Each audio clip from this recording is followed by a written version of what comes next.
Hello and welcome back to Jesse's Vintage Garage, and we're gonna work on some stuff here in this video. We're gonna work on getting the air cables all set right, and then heat shrink this up like we were talking about in the last video, and then we'll go into sinking the carbs and go in that route. And we'll work on some other stuff coming up, like maybe exhaust stuff and things like that, and get this ready for just the tank remaining, I think, in this video. So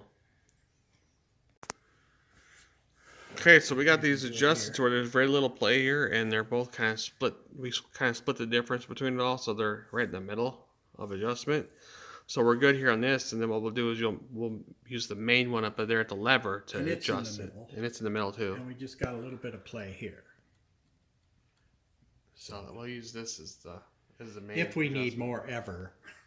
Okay, but yeah, we're ready to just like cover this up now, so it doesn't damage our tank. We tightened them already. Yeah. Oh, that's right. You did. Okay, we're going to heat shrink that on both of them, and then we'll move on to something else here. We got the heat shrink applied there, and now we're ready to sink. We got the bowls off, and I tightened one of them up. All right, so I got a white background there so we can easily see, maybe, hopefully, if they're in sync or not. So we're going to watch to see if they're moving together at the same time when he rotates the throttle. This outside one is moving first. Oh yeah, I see that. Okay, so now I'm going to tighten this one up just a little bit. I got to see.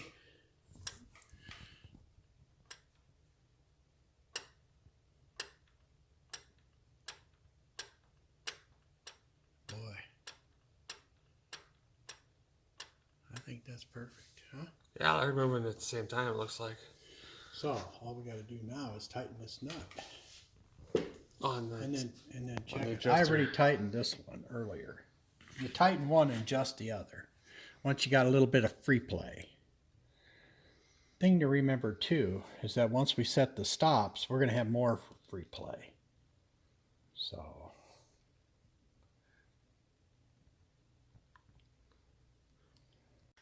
right, so after tightening that, we want to check again in case it moves a little bit.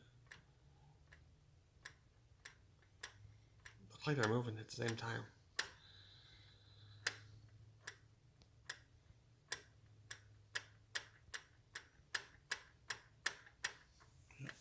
All right, good deal. Okay, so after having that synced like we just did, we want to turn in our air screw, right? Nope, top throttle stops. Throttle stops. Oh, okay, yeah, that's the air screw. Air screw. The throttle stops what we're wanting to turn here. Yeah. Till this just moves. So you put your finger on it, you feel it, because we don't know where this is set. You'll feel it. There. And if you look at it, you'll see it move.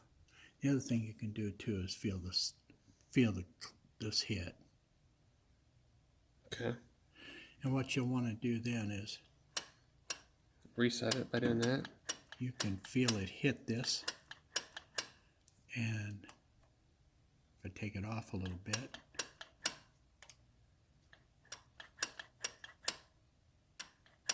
there it's nothing, there it's touching, so it's actually touching right there.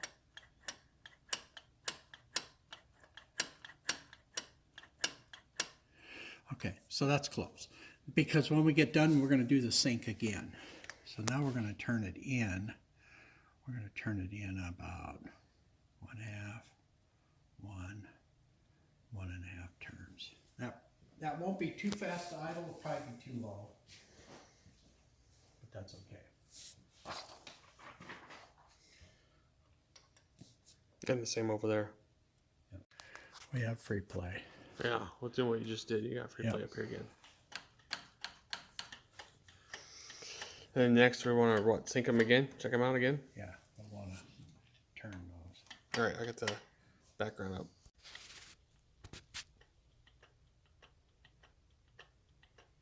Wow, it's still there. Yeah, it is. So we did it correctly.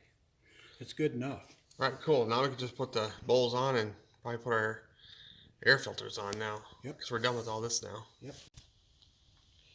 Okay, we got the main jets in, and he's buttoning up that float bowl over there, and then we got the original pill boxes that came with the bike, and they were in really good shape yet, so we didn't ever mess with that. We left them the way they were. And of course the original ones, because they have the patent stuff all over it, and the reproductions don't have that stuff, and the chrome is in really good shape as well. So yeah, pretty excited about that. The fuel line we're going to use is going to be the stock style fuel line. This is probably the only time it will ever look like this, because down the road when the fuel gets put into it, it'll start turning yellow, it'll get real hard, and so on. And it's too bad that happens, but that's kind of why we don't really run these. But I kind of wanted this bike to have all the kind of the original looking stuff all over it, so we'll put that on here coming up. Here's tighten up the banjos here now, and then got one of the air filters on.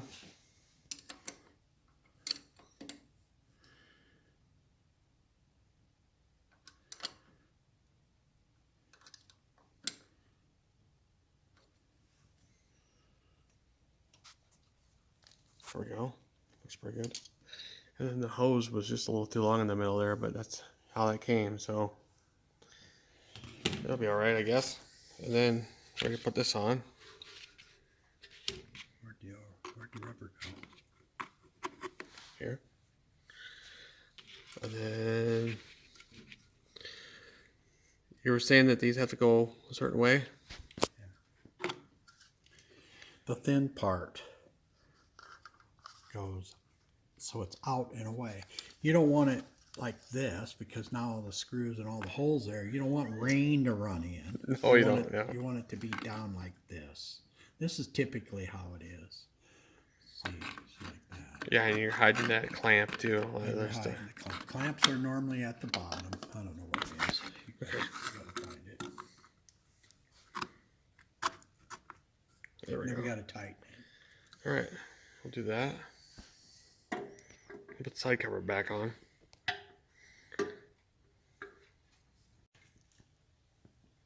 There we are. We got the pill boxes on, air filters on, and they're tightened down, the fuel line on and stuff. I think we're ready to move on to something else now, because this whole area right here is all done, and we're looking pretty good. Yeah, otherwise, I think we'll move on to putting exhaust stuff on, the foot pegs, and yeah, we'll move on to the brake cables and the tach cable as well, and the speedometer cable.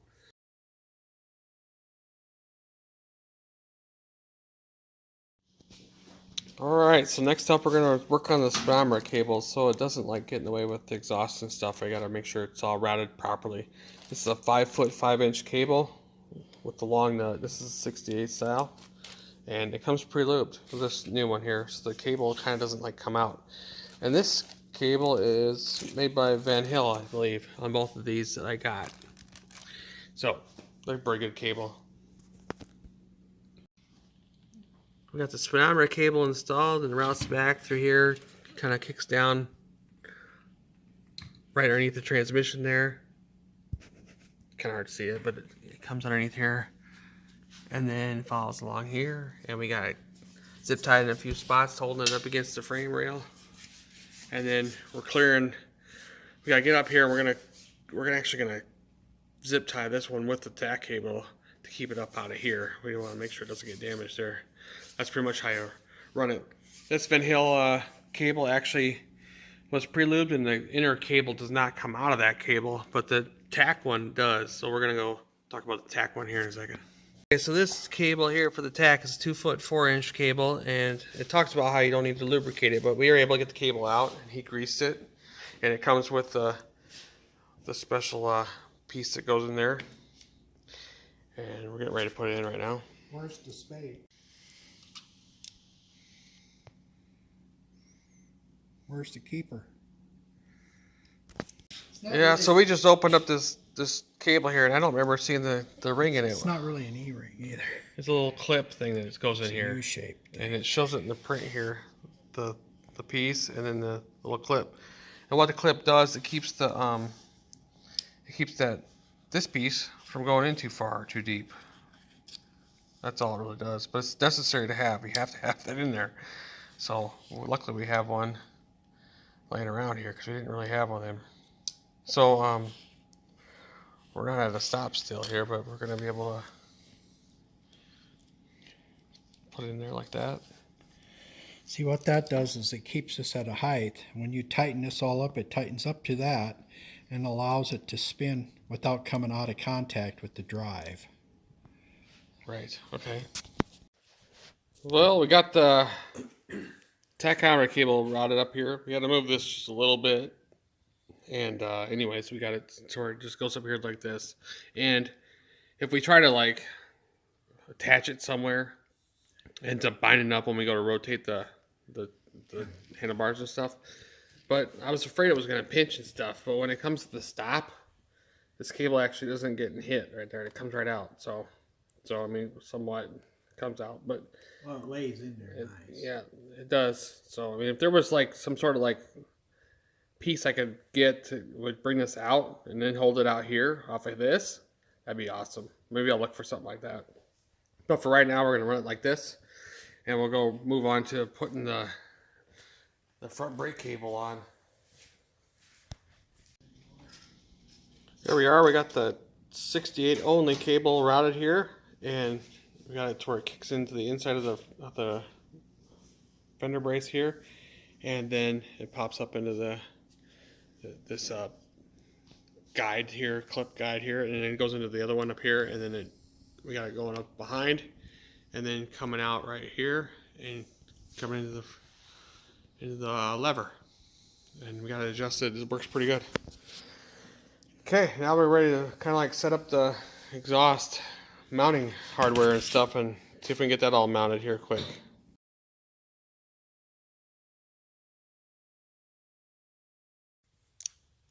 Okay, so next up we'll be working on installing the passenger peg mounts and the brackets to hold the exhaust on back here in the back part of the frame. Right here, it hooks mounts to here. According to the print here, it looks like the heads are on the outside going towards the back with the hex nut and the lock washer. And there's our hardware holding on the exhaust here. Yep, and then it doesn't show the foot pegs in this print here. They are actually in a different section in the back. We'll talk about that real quick. Then we'll go over the hardware I got laying here. So the rear passenger pegs. This is how they kind of go together. They show a bolt coming in and holding it to the bracket, and they're held together with a special screw, a Thackeray washer, which is a kind of a double lock washer spring, and then a nut, and then there's a lock washer in there. The rubber on these were exceptionally good shape. They weren't all cracked and stuff. So I just left them kind of alone, and then I just painted around it because I didn't want to get paint on these, and I didn't want to damage the rubber parts. A lot of the earlier foot pegs were different because they actually had like a stud hanging out the back here. I think some of the pre-units had that, and then this one takes a special bolt here, and it's actually a shallow or a short head to it, and it comes in and tightens up, of course. So we'll install that here. We have all the hardware here for the rear mounting of the exhaust in the front. This is the bracket that holds the down pipes to the motor. Yeah, these are the bolts that hold the pegs on. This is a bolt that holds the muffler onto this bracket. This is the rear bracket. It mounts up onto the frame.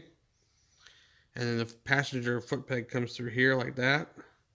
And I got hardware here, little nuts and stuff, and then this DS58 special bolt here. This is the one that actually mounts this bracket over here onto the frame. Otherwise, I have it all laid out here, nice.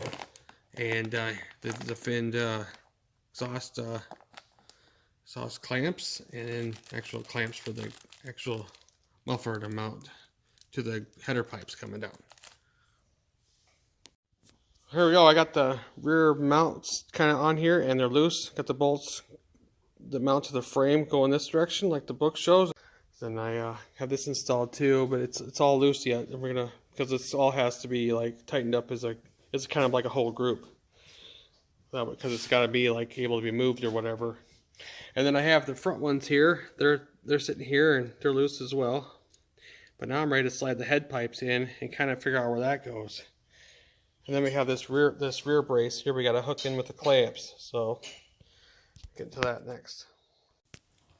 We got the head pipes installed and everything's loose. We get it mounted. We got the little brace bracket installed there, and the muffler. It's all loose yet, of course, but get this all installed on this side as well, and the other side looks pretty good too.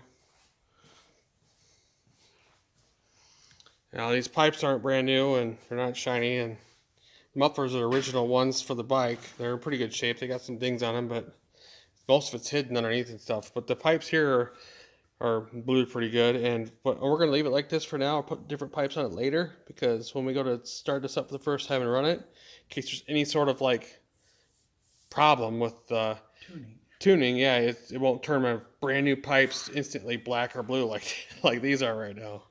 So we should be pretty good to tighten everything up right now.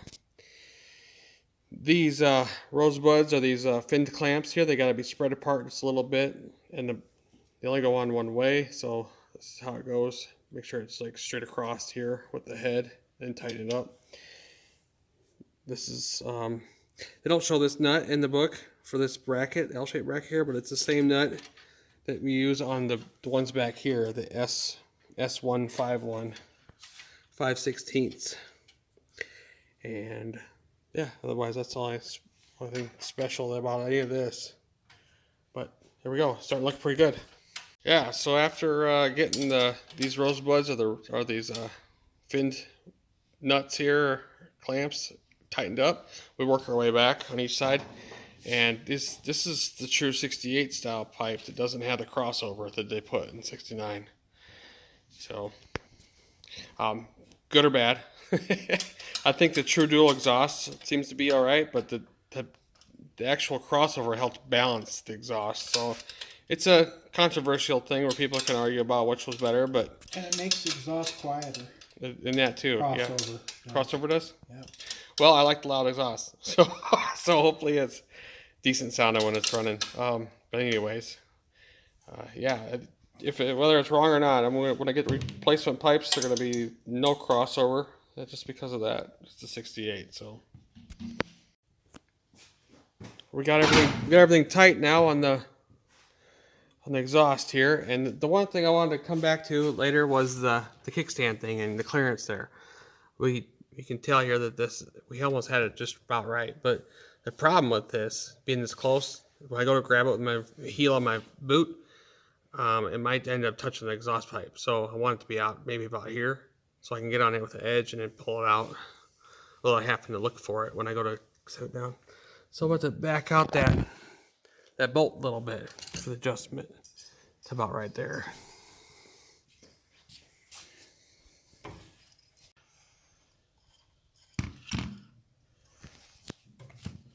Oh, that might be a little more than we thought. That good? You want a little closer? Or yeah, further? It's not hanging out too much farther. It's fine, probably right there. We didn't move it much. Okay, then yeah, just lock the nut down and there we go. Like that. There it is. Wow, I went on slick. Make sure you use brake clean when you do that. It went right on. I was like, if you don't use like something like that, brake clean is the thing to use because it evaporates faster than anything else. If you use like soap, it won't go away. Water, it might dry up, but brake clean, it just slides right on like that. And then evaporates and goes away. Yeah, nice. Okay, and then we're gonna put the one on the rear stand, or the center stand here, and it should be good to go. With the rest of this, this will pretty much end the video here for this one. And this one's gonna be a little harder.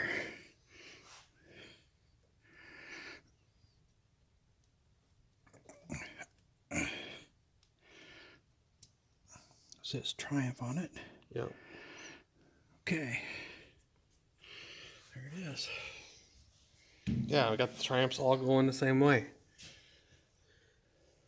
Sweet. All right, well, I hope you enjoyed everything on this. This bike's really looking good now. The next video we will probably be finishing up for now until we start it up. But make sure you come back to see what that looks like, because that'll be we putting the tank on and stuff. So anyway, we'll see you again soon.